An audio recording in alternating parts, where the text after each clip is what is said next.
فلسطین کا مسئلہ ہوگا وہاں ہر ایک پاکستانی ایک پیج پہ ہوتے ہیں اور یہ پیغام بیچنا بھی ضروری ہے. اس لیے کچھ بین الاقوامی قوتوں کو یہ غلط فہمی ہے کہ پاکستان کے سیاستدان، پاکستان کی سیاسی جماعتیں شاید ایک پیج پہ نہیں ہیں. آج کا اس فورم پہ تمام سیاسی جماعتیں جو یہاں موجود ہیں، ہم ایک واضح پیغام بھیج رہے ہیں کہ ہم اپنے فلسطینی بھائی بہنوں کے ساتھ کھڑے ہیں.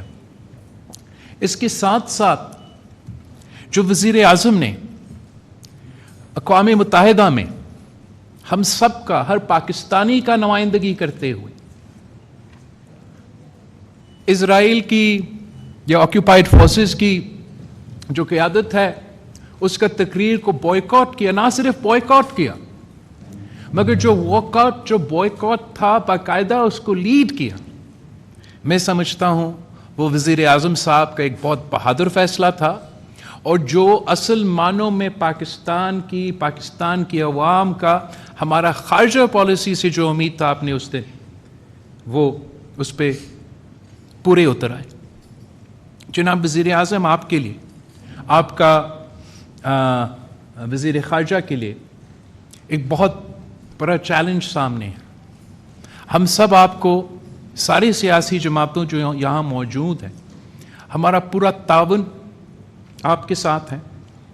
جیسے بھی آپ سمجھتے ہیں کہ پاکستان پیپلز پارٹی یا پاکستان پیپلز پارٹی کا کوئی ممبر اس بڑا مشن کے لیے اگر آپ کا کام آتے ہیں تو Pakistan Peoples Party is always willing to come to your aid. ویسے ہی اس کمرہ میں بیٹھا ہوا ایسا ایک سیاسی جماعت نہیں ہے کہ اگر آپ کال دے کہ ہمیں ڈپلومیسی کے تھرو، میڈیا کے تھرو، لیگلی انٹرنیشنل فورمز کے سامنے، مسلم امہ میں یا بین الاقوامی سطح پہ اگر اس کیس کو ہم نے اٹھانا ہے، پلیڈ کرنا ہے، لڑنا ہے، تو اس میں چاہے وہ پیپلز پارٹی سے تعلق رکھے، جماعت اسلامی سے تعلق رکھے، JUI سے تعلق رکھے، MWM سے تعلق رکھے، یا اصل میں جو سنی اتحاد کونسل ہے اس سے تعلق رکھے، تو کوئی پیچھے نہیں ہٹے گا. ہم سیاسی جنگ لڑنے کے لیے تیار ہیں. انٹرنیشنلی خارجہ سطح پہ جو ڈپلومیٹک جنگ ہے وہ لڑنے کے لیے تیار ہے. اور اس دن جب آپ فیصلہ کرے، کیا خدا نہ خواستہ اگر آپ یہ فیصلہ کرتے ہو کہ باقاعدہ جنگ کی ضرورت ہے، تو اس کمرے میں بیٹھے ہوئے ایک بھی شخص نہیں ہے جو آپ کے ساتھ اس دن شانہ بشانہ کھڑا نہیں ہوں گے. جناب وزیر اعظم، ہم اس خطے میں کافی بین الاقوامی سطح پہ جو امپیریلسٹ ایجنڈا ہے، چاہے وہ عراق وار کی صورت میں یا کسی اور جنگ کی صورت میں، ہم نے سب وہ دیکھا ہے. اور وہ شروع ہوتے ہیں کسی ایک جھوٹ کے ساتھ.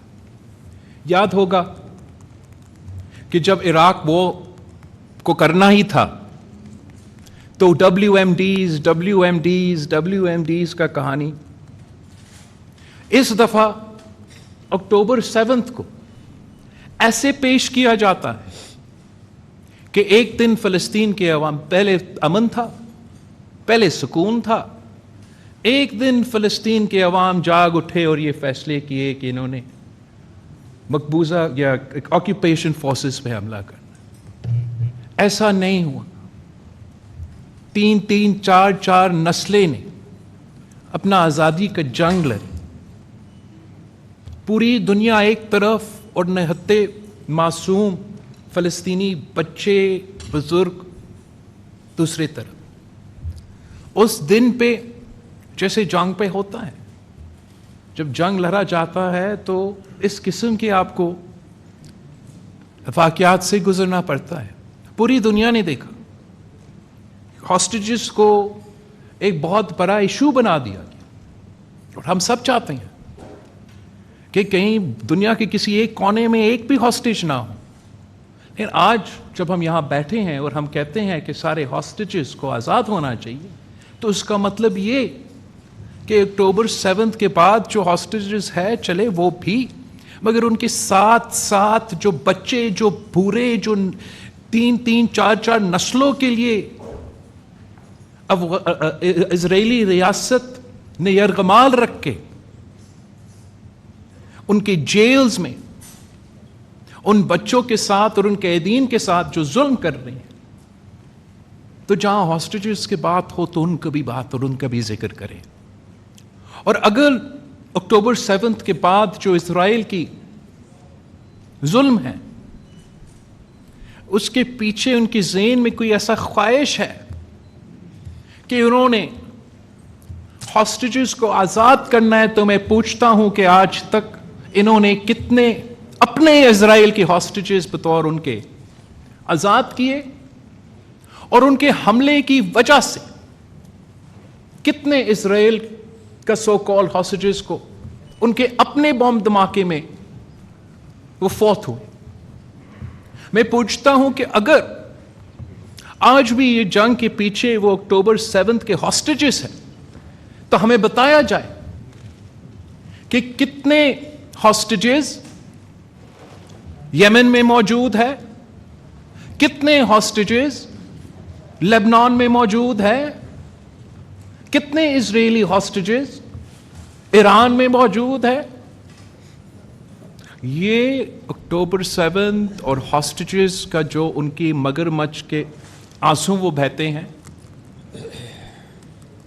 ہاسٹیجز اور اکتوبر 7 کے واقعات بہانہ ہیں. ان کا مقصد کیا ہے؟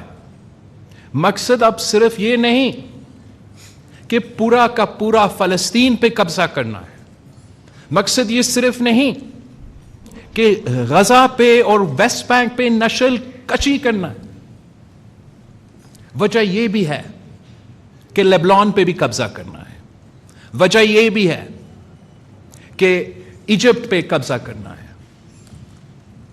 تو پاکستان نے مسلم امہ میں اور بین الاقوامی سطح پہ یہ زائنسٹ ایجنڈا کو بے نقاب کرنا ہے.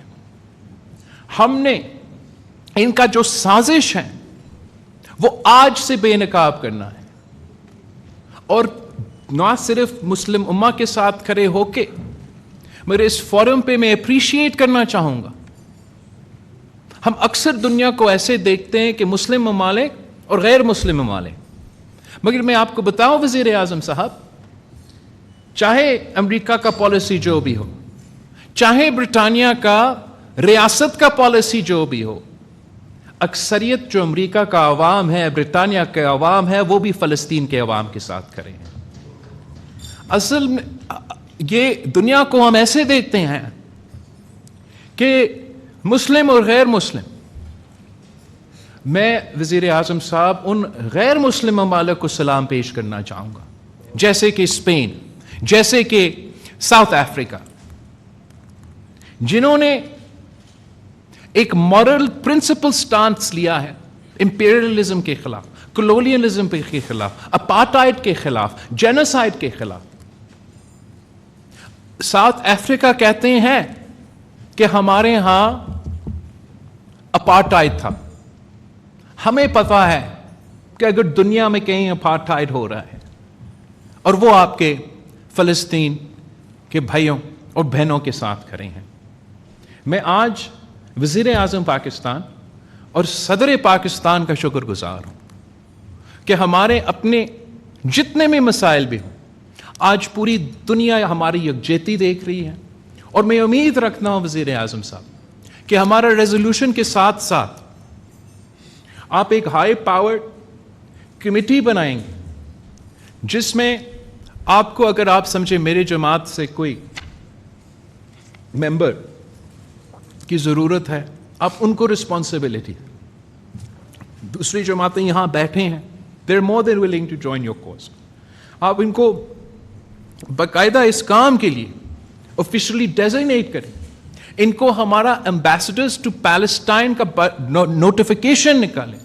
وہ رومنگ ایمبیسڈرز ہوں. اگر اقوام متحدہ میں جانا پڑے تو اقوام متحدہ میں جائیں, OIC میں جانے پڑے تو OIC میں جائیں. مختلف جو پارلیمان ہے پوری دنیا میں, یورپین یونین کے جو پارلیمنٹس ہیں, امریکہ کے جو پارلیمنٹس ہیں, وہ وہاں جائے اور ہمارا کوز, فلسطین کا کوز کو اٹھائے. ہم اسرائیل کا زائونسٹ کا جو سازش ہے اس کو بے نقاب کریں. ہمارے بڑوں نے یاسر عرفات کے ساتھ شانہ بشانہ کھڑے ہو کے اسرائیل کا ظلم اور بربریت کے سامنے آواز اٹھایا تھا, اور انشاءاللہ تعالی ہم بھی آپ کے ساتھ ہیں, آنے والے نسلیں بھی آپ کے ساتھ ہیں, جب تک ہم فلسطین کو ان کے حق نہیں دلوا سکتے. شکریہ وزیر اعظم.